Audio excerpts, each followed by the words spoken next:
Saudara-saudaraku yang terkasih, selamat berjumpa di Renungan Harian di channel Katolik kita.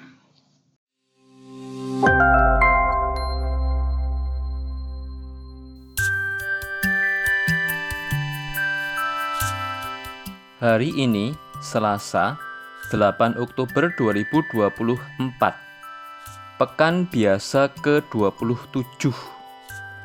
Bacaan pertama. Bacaan diambil dari surat Rasul Paulus kepada jemaat di Galatia, bab 1, ayat 13 sampai dengan 24. Saudara-saudara, kalian tentu telah mendengar tentang hidupku dalam agama Yahudi dulu. Tanpa batas, aku menganiaya jemaat Allah dan berusaha membinasakannya. Dalam agama Yahudi itu, aku jauh lebih maju dari banyak teman sebaya di antara bangsaku, karena aku sangat rajin memelihara adat istiadat nenek moyangku. Tetapi Allah telah memilih aku sejak kandungan ibuku dan memanggil aku oleh karena kasih karunia-Nya. Ia berkenan menyatakan anaknya dalam diriku, agar aku memberitakan Dia di antara bangsa-bangsa lain. Pada waktu itu, sesaat pun aku tidak minta pertimbangan kepada manusia. Aku juga tidak pergi ke Yerusalem untuk mendapatkan mereka yang telah menjadi rasul sebelum aku. Tetapi aku berangkat ke tanah Arab, dan dari situ kembali lagi ke Damsyik.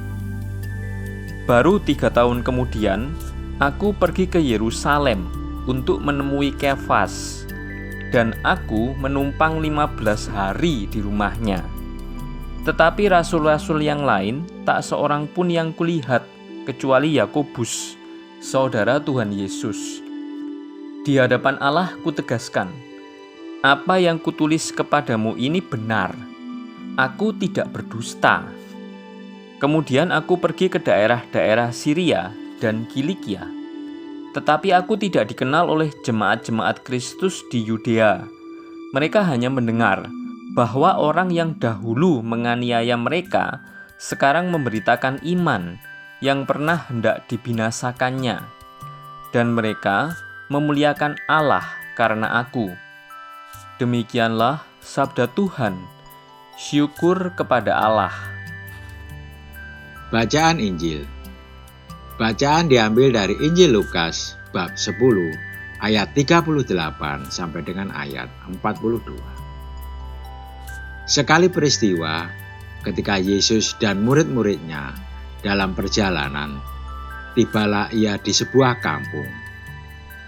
Seorang perempuan yang bernama Marta menerima dia di rumahnya. Perempuan itu mempunyai seorang saudara yang bernama Maria. Maria ini duduk dekat kaki Tuhan dan terus mendengarkan perkataannya. Sedangkan Marta sibuk sekali melayani. Ia mendekati Yesus dan berkata, "Tuhan, tidaklah Engkau peduli bahwa saudaraku membiarkan aku melayani seorang diri. Suruhlah dia membantu aku." Namun Tuhan menjawabnya, "Marta, Marta, engkau khawatir dan menyusahkan diri dengan banyak hal. Tetapi hanya satu saja yang perlu. Maria telah memilih bagian yang terbaik, yang tidak akan diambil dari dia." Demikianlah sabda Tuhan. Terpujilah Kristus. Saudara-saudariku yang terkasih, Marta, Marta, engkau khawatir dan menyusahkan diri dengan banyak hal. Padahal hanya satu saja yang perlu. Maria telah memilih bagian yang terbaik, yang tidak akan diambil dari dia. Marta dan Maria adalah dua bersaudara yang sangat mengasihi Tuhan dan ingin memberikan yang terbaik baginya. Namun pemikiran dan tindakan mereka berbeda.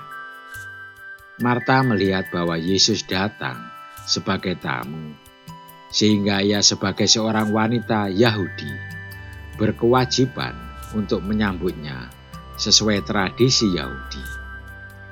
Sementara Maria menerima Yesus sebagai Tuhan dan mengikuti apa yang diharapkannya, yaitu duduk dan mendengarkannya.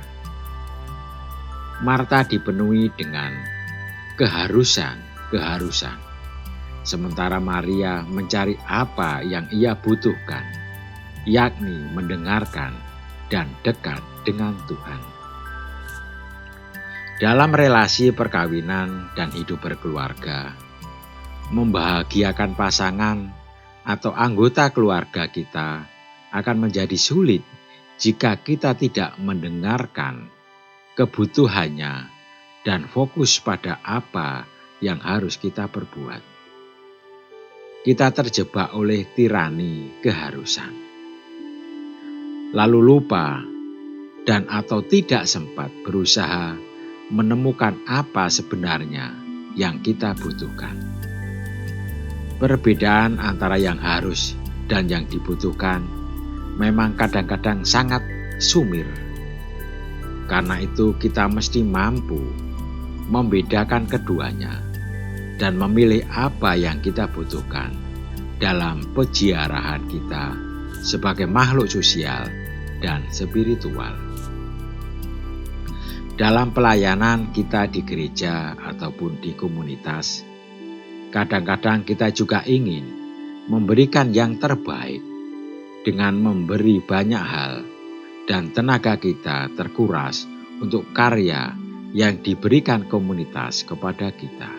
Kadang-kadang kita frustasi sendiri atau bersikap menuntut orang lain karena kita merasa seakan tidak didukung, tidak dihargai, dan mungkin disalahkan.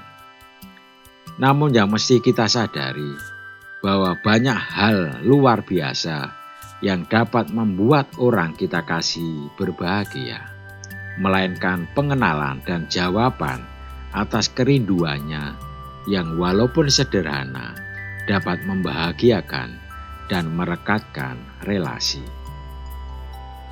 Marilah kita berdoa.